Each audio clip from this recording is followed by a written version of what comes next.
nama saya Nurul Fawida bin Faizan. Nombor metrik adalah D2024110235. Hari ini saya akan membentangkan bahan rujukan saya. Tema adalah pencemaran udara dan tajuk dipilih adalah kesan pencemaran udara terhadap masyarakat di Malaysia. Bahan yang saya rujuk adalah artikel jurnal. Antara maklumat yang terdapat pada artikel jurnal adalah judul artikel, iaitu kajian terhadap kualiti udara di beberapa kawasan luar bandar terpilih di negeri Johor.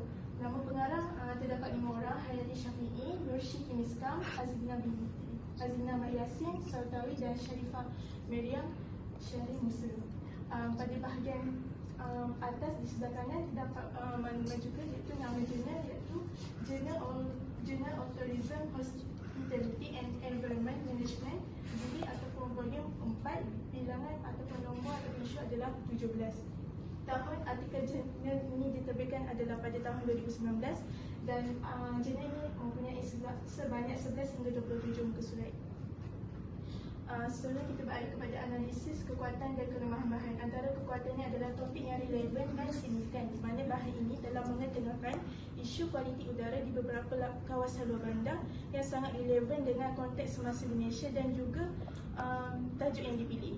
Seterusnya adalah kaedah persimpanan yang sistematik dan pelbagai, di mana bahan ini telah mengemukakan alat persimpanan kualiti udara yang pelbagai seperti SAR model Navivo, ozone detector dan e-sampler model G2142.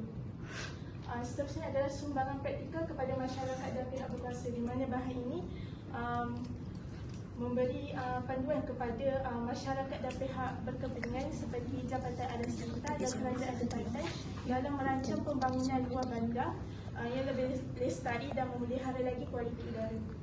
Seterusnya adalah kelemahan bahan ini.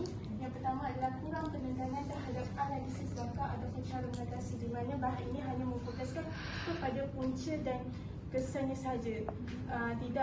Tiada analisis yang mendalam terhadap cara mengatasi. Contohnya punca aktiviti industri seperti kilang yang melepaskan asap di udara. Kesannya akan mengakibatkan kesihatan masyarakat kita akan terjejas seperti batuk ataupun iritasi mata. Jadi langkah mengatasinya tidak dinyatakan dalam bahan tersebut.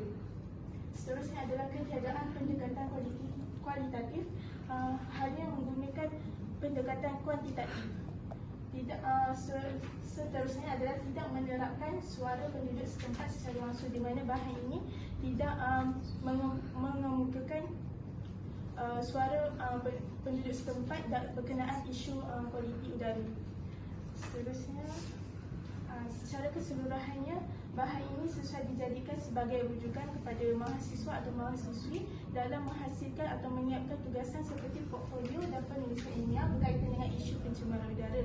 Namun demikian, bahan ini perlu diperkukuh dengan menambah analisis langkah yang lebih terperinci, menggabungkan pendekatan kualitatif serta melibatkan pandangan penduduk setempat secara langsung.